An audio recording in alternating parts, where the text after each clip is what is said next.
Hi, welcome to Skilled Pastor, where we offer practical advice for better ministry. My name is Rob Nieves, and today I want to talk to you about reaching millennials and what I'm calling a small church strategy.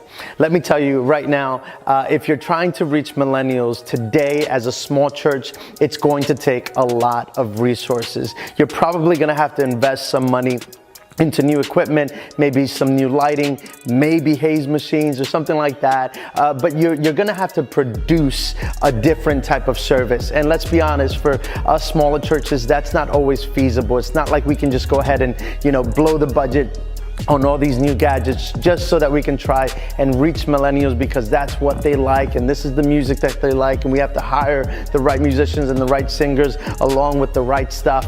Listen, I want you to know that if you are a small church, probably the best thing that you can do to try and reach millennials is try not to focus on millennials right now. Maybe what you need to be doing is that you need to be looking for teenagers. I think the strategy that us small churches really need is that we need a strategy for teenagers.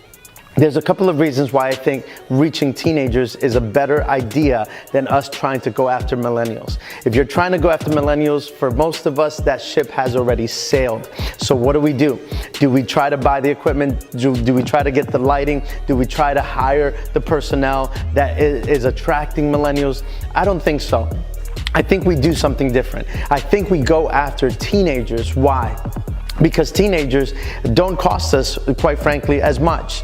With teenagers, yeah, there is something that you're going to have to invest, but it's not money, it's time.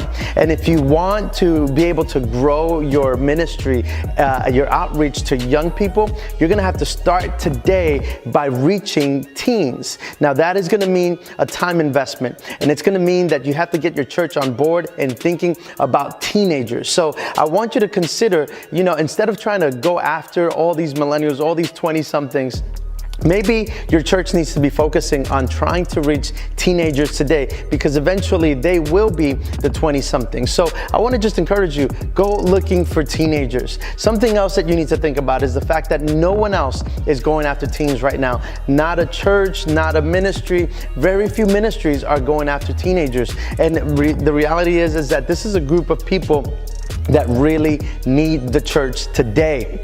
They need them today. They need your church. And listen, a church that loves on their teenagers is going to create some loyal 20-somethings for the future. So I would say, instead of investing money, why don't you invest your time and take that time and invest it into teenagers, because you will see that those will be the people that will grow up, and those will be the people that will eventually be the church. You're looking towards the next generation. So I wanted to leave that with you today as just a thought. Maybe instead of us going after millennials, maybe we need to be thinking, maybe we should go to the next generation. Not that we're not trying to reach millennials, not that we don't love millennials, but maybe we should say, let's go and go after the teens, because these are the people that maybe we can actually reach.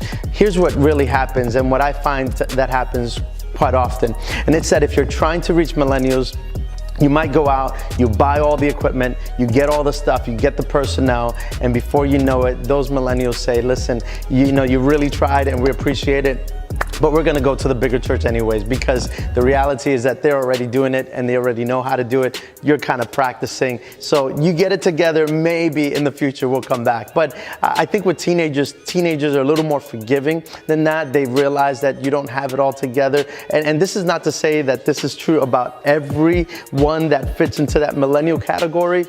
But for the most part, I find that teenagers are so much easier, in a sense, to try to get to, because they require time. They don't require a money investment, which is something that we often don't have. So I want to encourage you, start looking for teens, start looking for young people. You want your church to have young people. Where are you going to start? I would say, why don't you start with teens? I hope you enjoyed this video.